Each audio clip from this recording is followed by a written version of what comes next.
Sige, pag-interview na kita. Sino nga ba si Joshua? Bago sabihin niya na, mag-react muna tayo. I love you, baby ko. I love you too, mahal. Dadalhin kita sa simbahan soon. Papakasalan mo ako. Hindi, tutulungan mo ako magbenta na sa pagitan doon. Hayop ka, Joshua. Ate ko, nandito ako ngayon sa hospital. May nagbabarilan kasi kanina sa bayan. Natamaan ko ako ng bala. Ha? Wait lang, sino kasama mo dyan? Wala, ate ko. Bakit? Wala nga sumama sa'yo? Wala, di ko na sinabi doon. Naiiyak ako. Hindi ka na namin ulit. Isasama namang inasal. Sigaw ka ng sigaw. Sana all may sabaw. Gago ka. Ito na nag-message dun sa Shopee rider. Shopee delivery po. Pakibilisan po. Sobrang laki po ng aso niyo po. Natawa sa akin. Tagal niyo po so much. What if umiyak na pa ako? Pre, bakit aso profile mo? Broken kasi ako eh. Anong connect nun? Ow! Ow! Ow! Sir, ano pong coverage ng ma'am? Lahat ng itinuro ko. Yes, walang exam. Ito, sabi niya, good afternoon po. Daddy, makikiusap po sana ako na turuan po sana natin si Froilan sa tamang pagguhit ng puno. Buti na lang po, may description siyang inilagay kahit papano nalaman ko na ito ay puno. Yung iliika lagi. Yung toto ngayon. Ma, pinasahan kita ng 2 pesos. Text mo raw si ate kung saan kayo magkikita. Thanks na. Huwag ka na pong mag-text, ma. 2 pesos lang niload ko po sa'yo. Okay, inubos ng load. Pre, ang lakas ng lindol, no? May 1K ka dyan, pero makahiram. Naglilindo, tapos hiram pa. Nasa school kami, Lord. Please guide us. Walang FB si Lord. Ba't si Satanas meron naman nakakapag-comment pa nga, no? Love. Yes, love ko. Anong ibig sabihin na STFU? Bakit, love? Kanina kasi habang kumakain ako, sabi ng kapatid mo sa akin, STFU. Ano na kasi yan, love? Sweet term sa Tagalog, ibig sabihin, eat well. Eat well yan. Kakain na ako, love ko. STFU. Shut the fuck up yun! Binigyan ko naman siya ng tae. Pero binaliwala pa rin ako. Ha? Tae? Time and effort. So tayo na for real. Yes. Anong call sign na natin? Ikaw na bahala. Sige, brownie. Mga boss, paano na palakasin hatak ng Mio natin? Huwag mo hulugan 3 buwan. Pre, kuha tayo student. Nasa 4-3 nga lang. Pre, buuin mo chat mo na magagalit asawa ko. Senior high ba o college? Student license. Yan, goods. Ba't ang tagal mo dyan sa CR, nak? Siguro nanonood ka na ng bold dyan, ha? Sinasabi ko sa'yo. Hala, si mama naman. Naglinis ako dito. Pamangkin, bakit po ta? Nandyan ba mama mo? Wala po ta. Minumura mo ba ako? Di po ta. Tangina mo, susumbong kita sa mama mo. Minumura na pala ako. Wag po ta. Good morning, sweetheart ko. I love you. I love you too. Sino nagsabi na ng good morning, sweetheart na yan? Magkaagaw kayo. Pre, nangangagat pa yung aso nyo? Hindi, nangungus ka lang. Pre, suggest ka nga, anong magandang panoorin ng pelikula ngayon? Boring sa bahay. Rambo. Rambo Paki. Pre, kanina pa sa bakery, nagpunta ako para bumili ng tinapay. Tinanong ko nung yung tindera ko, sabi ko, magkano po yung tinapay na hugi sa butike? Nagtaas na siya ng boses na sabihin, hindi yan butike, multo yan. Ano bang itsura ng pare, Mikey? Parang kasalanan ko pa. Sino yan, babe? Kapibay. Pinos ko para kunwari may patay kami. Nakaliba ko.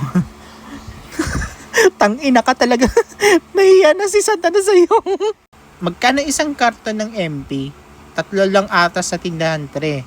Ha? Hihigayan mo ba? Tanga. Uy, kawawa yun ng bata. Tatakutin nyo na doon sa Colombo.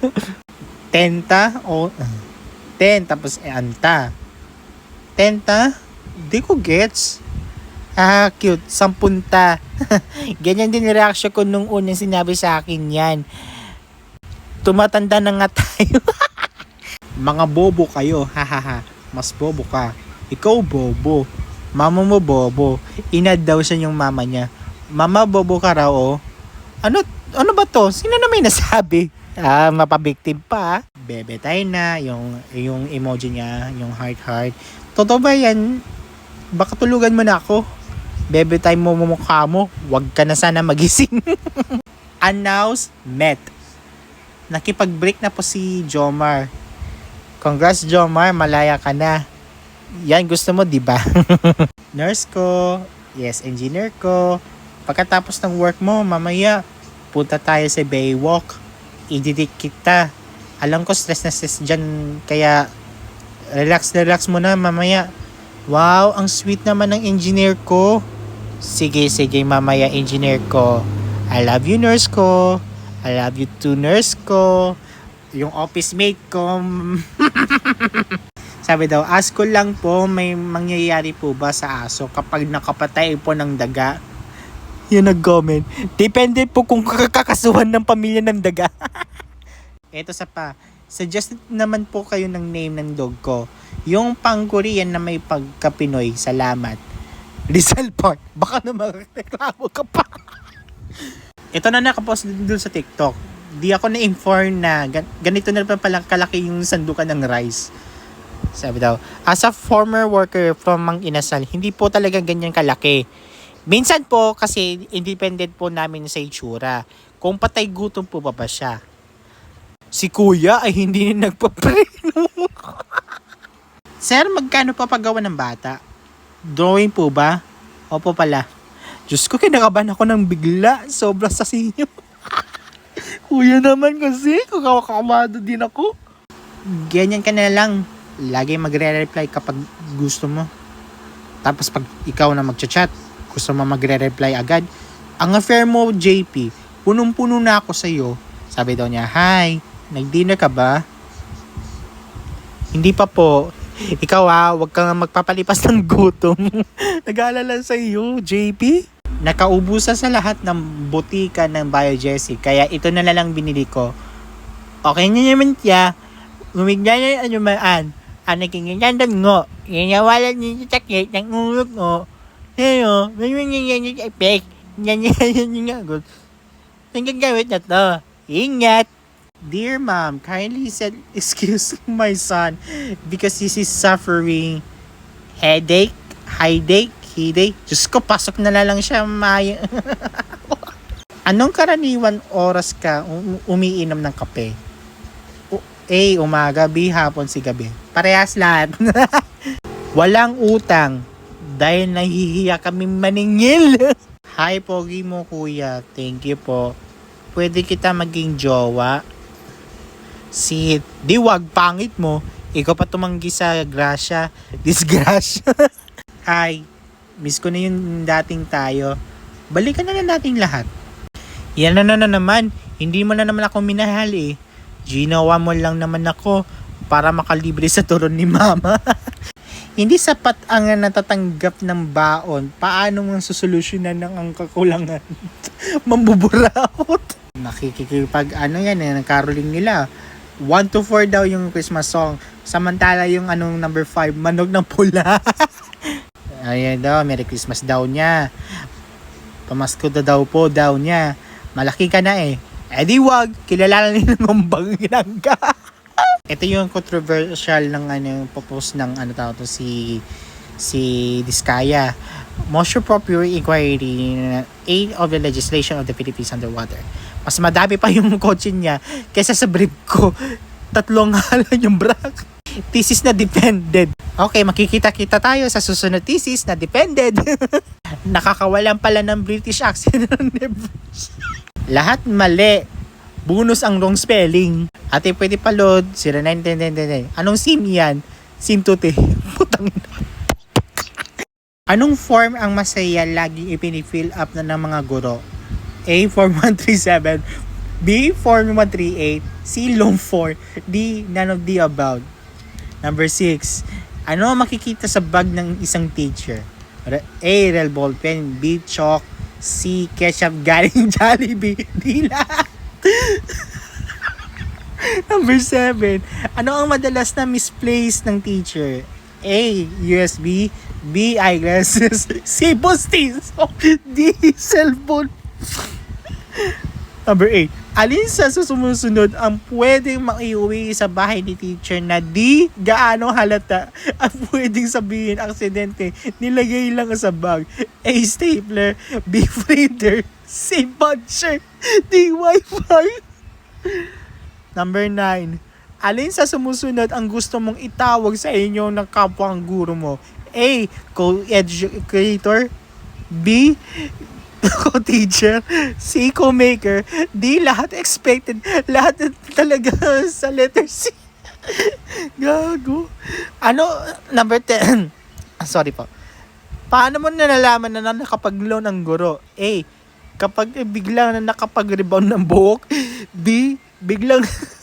Kapag biglang na nakapag-brace ng ngipin. C. Kapag biglang nakabili ng single motor. Letter D. Kapag biglang na nang ikasal. Question. Pag kinuha nila lahat ng sasakyan, saan na naman yung pupuntan lahat? Bale, hahati-hatiin po yung car at ibibigay sa mga taxpayers. For example, manibela, ibibigay sa'yo. Sa akin naman yung gulong, tapos sa iba, seat belt. Okay. Sorry na baby, wag ka na magtampo baby. Hindi na po yung mauulit. Wag mo kong pahirapan manuyo. Masasampal talaga kita. Okay po. Diskaya family isinuko ang 7 luxury cars sa BOC. Ano pong gagawin sa payong? Okay lang daw. Isuko mga luxury car. Wag lang nila kukunin ng payong. Dami kong re-reviewin. Kaya nakapag-decide na ako, hindi na ako na magre-review. Para sa peace of mind ko. Ako tapos na. Goodbye. Hi, may sasabihin po ako. I like you po. Hello, OMG. Gusto din kita. Magko-confess na din sana ako na mag-una ka na lang. Seryoso. Op. Uy, Bianca at Glyza. Ma'am Seb, pwede ba ito yung profile kahit full body na lang? Love, sorry na. You broke my heart. Hindi yung ganun kadali. Bakit? Kumuha ka ng baso. Iagis mo sa sahig. Okay na. Sabi daw, mag-sorry ka sa baso. Okay na. Bumalik ba sa dati yung baso? Oo. Huwag kang magsinungaling. Hindi ako nagsisinungaling. Cup noodles kasi baso namin.